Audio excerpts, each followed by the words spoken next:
ഈ എവർഗ്രീൻ എന്ന് പറയാവുന്ന ഒരുപാട് സിനിമകളും മലയാളത്തിലുണ്ട്.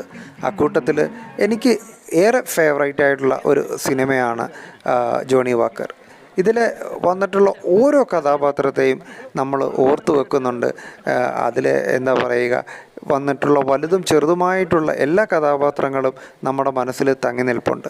അതിലൊരല്പം വേദന തന്നിട്ടുള്ളൊരു കഥാപാത്രമാണ് മമ്മൂട്ടിയുടെ മമ്മൂട്ടിയുടെ ബ്രദറിൻ്റെ കൂട്ടുകാരനായിട്ടുള്ള വിഷ്ണു എന്നുള്ളൊരു കഥാപാത്രം. അദ്ദേഹത്തിന് സംസാരിക്കാൻ കഴിയത്തില്ല. ഒടുവിൽ അദ്ദേഹം കൊല്ലപ്പെടുന്നുണ്ട്. കഥയിൽ ഒരുപാട് വഴിത്തിരിവുണ്ടാക്കുന്ന ഒരു കഥാപാത്രം കൂടിയാണ്. ഈ അടുത്ത് സോഷ്യൽ മീഡിയയിലൊരു ചർച്ച നടന്നു, ഇദ്ദേഹം എവിടെ എന്നുള്ളത്.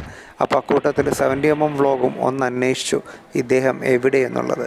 അപ്പോൾ ഇദ്ദേഹത്തെ ഞാൻ കണ്ടുപിടിച്ചു. അതിനുള്ളൊരു ക്ലൂ ആണ് ഈ ഫോട്ടോയിലുള്ളത്. നമുക്ക് ഇദ്ദേഹത്തിൻ്റെ കൂടുതൽ വിശേഷങ്ങൾ തീർച്ചയായിട്ടും അറിയാം. അപ്പോൾ ഈ ചാനലൊന്ന് സബ്സ്ക്രൈബ് ചെയ്ത് വെച്ചേക്കണം, ഫോളോ